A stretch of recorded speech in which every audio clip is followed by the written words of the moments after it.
HYBE is more on Jungkook's side? 2 surprising reasons. 2. Jungkook as the strategic center of HYBE's global expansion. HYBE appears to have calculated that Jungkook's appeal in these spaces is scalable. By giving him significant visibility through collaborations with American producers, appearances on US talk shows, and partnerships with Western brands, HYBE maximizes his crossover potential.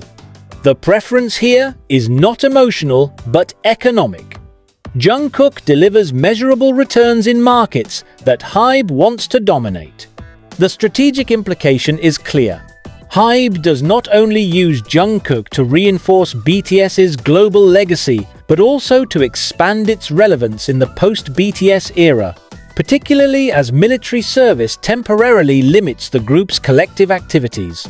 This makes him the anchor of HYBE's Western-facing strategy, which is a unique position not all artists within the company can claim. Another dimension to consider is Jungkook's role as a commercial figure. HYBE's revenue structure is heavily diversified: albums, tours, merchandise, intellectual property, brand partnerships, and more. Jungkook's name carries weight across all of these categories. Take brand endorsements as an example. Calvin Klein, arguably one of the most high-profile partnerships in HYBE's portfolio, chose Jungkook as its global ambassador. The campaign not only boosted Calvin Klein's sales, but also drove significant traffic and engagement on social platforms, with millions of interactions tied directly to his promotional content. Importantly, this partnership did not remain confined to fashion. It spilled over into music promotion, as Jungkook's Calvin Klein activities coincided with his solo releases, creating a feedback loop that benefited both the brand and HYBE's artist management goals. This illustrates why HYBE might appear to favor Jungkook. His ability to generate multi-industry influence creates compounding effects on HYBE's revenue streams. Other artists within the company also have brand deals, but Jungkook's campaigns have consistently shown global resonance, transcending regional or niche consumer bases. The timeline of events also signals how HYBE positions Jungkook strategically. When BTS announced their group hiatus due to military enlistment, there was widespread speculation about how HYBE would sustain momentum. Almost immediately, Jungkook's solo projects were given central placement in HYBE's promotional calendar. He appeared on major global platforms such as the FIFA World Cup soundtrack, international award shows, and US late-night television. The timing matters.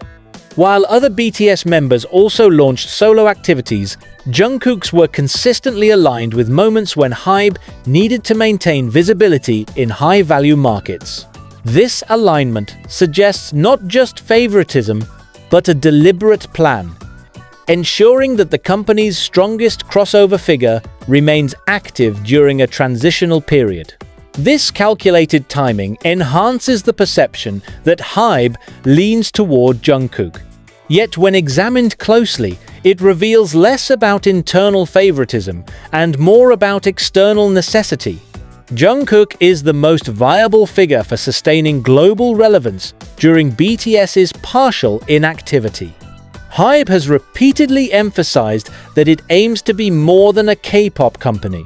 It wants to become a global entertainment powerhouse, comparable to companies like Universal Music Group or Sony Music.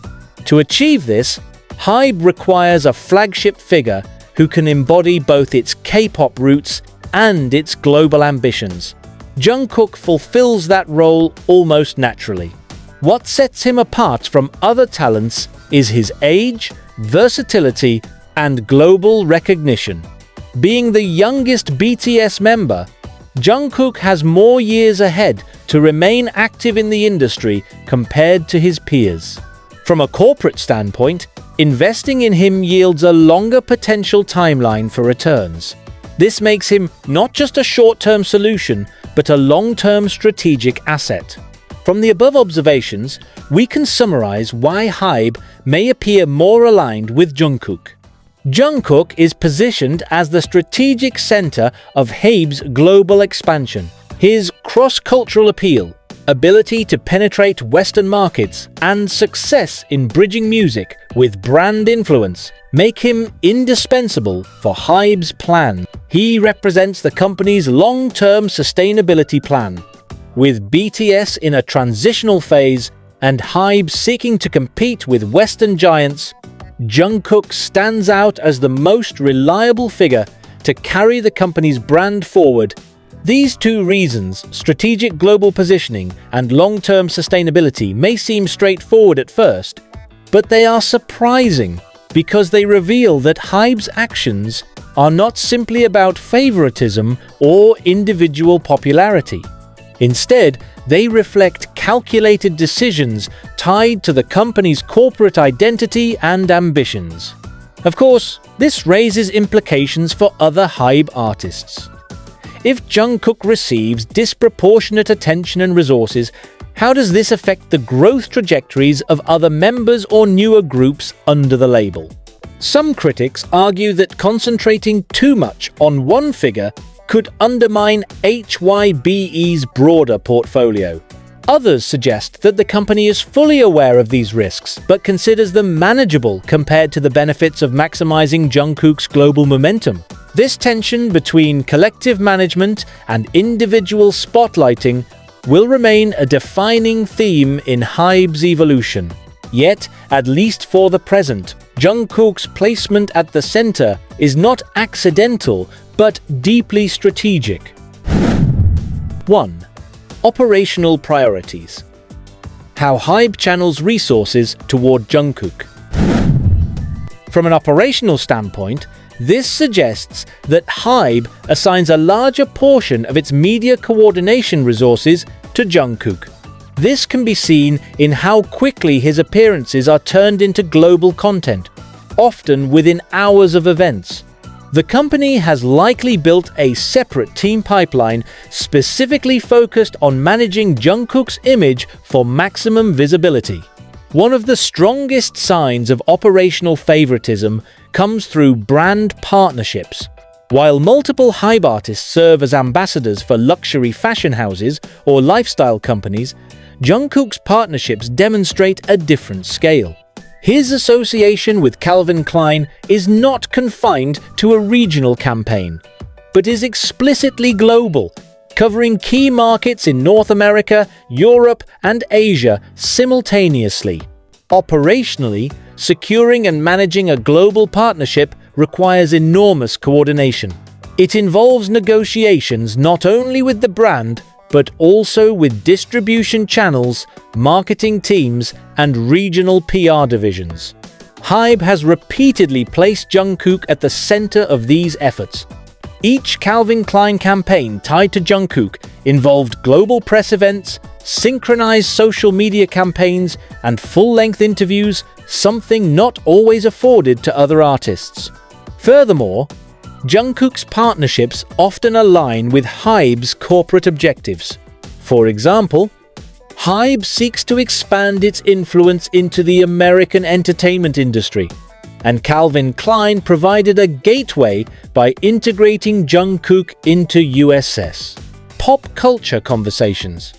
The same principle applied when Jungkook performed at the FIFA World Cup opening ceremony. The partnership bridged sports, entertainment, and global broadcasting in a way that maximized both HYBE's and Jungkook's visibility. Looking at HYBE's organizational structure offers another layer of insight. HYBE operates through sub-labels and divisions, each with its own roster of artists. BTS, despite being on group hiatus due to enlistment, continues to occupy the top tier in terms of resource allocation. Within BTS, however, there is evidence that Jungkook receives more structured corporate backing. For instance, promotional rollouts for his solo projects were carefully designed to mirror the marketing playbooks of major Western pop stars. Global music video releases, simultaneous streaming playlist placements, and strategic use of platforms like TikTok were all part of HYBE's plan. This contrasts with some other HYBE artists whose releases, while successful, did not exhibit the same level of global synchronization. Even on social platforms owned or managed by HYBE, Jungkook's content often dominates engagement strategies. He is given priority placement on Weverse notifications, YouTube channel features, and even cross-platform promotional tie-ins. From a resource management perspective, this indicates that HYBE views content related to Jungkook as having the highest return on investment in terms of global visibility and audience engagement. The appearance of favoritism becomes sharper when comparing Jungkook's treatment with that of his fellow BTS members. Each member has released solo work, collaborated with brands, and appeared in media. Yet the scale of coordination differs. For example, while J-Hope received significant attention for his collaboration with Louis Vuitton and his Lollapalooza performance, the campaigns were more localized in their reach. RM's art-related engagements have been deeply respected but remain niche in comparison to Jungkook's global campaigns. Suga's solo tour was highly successful, but the marketing approach was framed around a core fandom rather than broad Western crossover. This comparison does not diminish the value of the other members, but highlights HYBE's differentiated approach. Jungkook's projects are designed for maximum mainstream impact, while other members' activities are positioned more toward niche or specialized markets. Operationally, this means more budget, manpower, and promotional energy are concentrated on Jungkook's ventures. HYBE has consistently positioned itself as an innovator in the global entertainment industry. Its messaging emphasizes breaking boundaries, expanding beyond K-pop, and entering new markets. Jungkook's positioning aligns seamlessly with this narrative.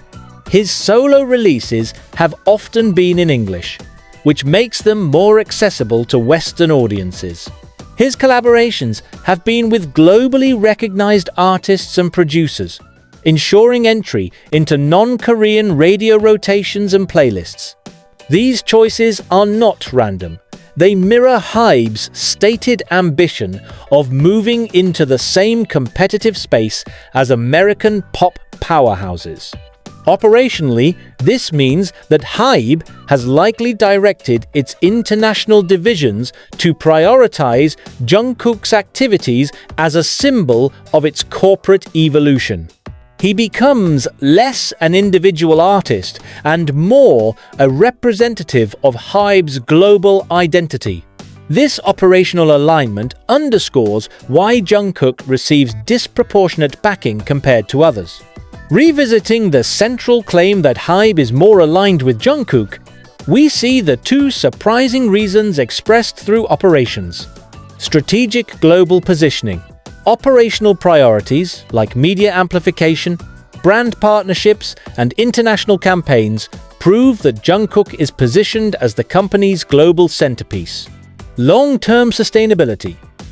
By allocating significant resources to his projects, HYBE ensures that Jungkook remains the face of its transition into a global powerhouse, particularly in markets where other artists might struggle to break through. What makes these reasons surprising is that they highlight preference not from bias, but from calculated efficiency. Jungkook is not just the most popular member, but the most useful to HYBE's corporate mission. However, operational concentration comes with risks. By channeling so much into Jungkook, HYBE risks creating an overdependence on a single figure. Should circumstances arise such as prolonged absence due to military service or unforeseen controversies, HYBE's structure could face vulnerabilities. Diversifying across multiple artists would mitigate such risks, yet the company appears willing to take this gamble for the scale of rewards Jungkook delivers. This risk versus reward equation is another reason why HYBE's favoritism appears calculated rather than emotional. It recognizes the dangers, but calculates that the benefits outweigh them, especially in the short to medium term.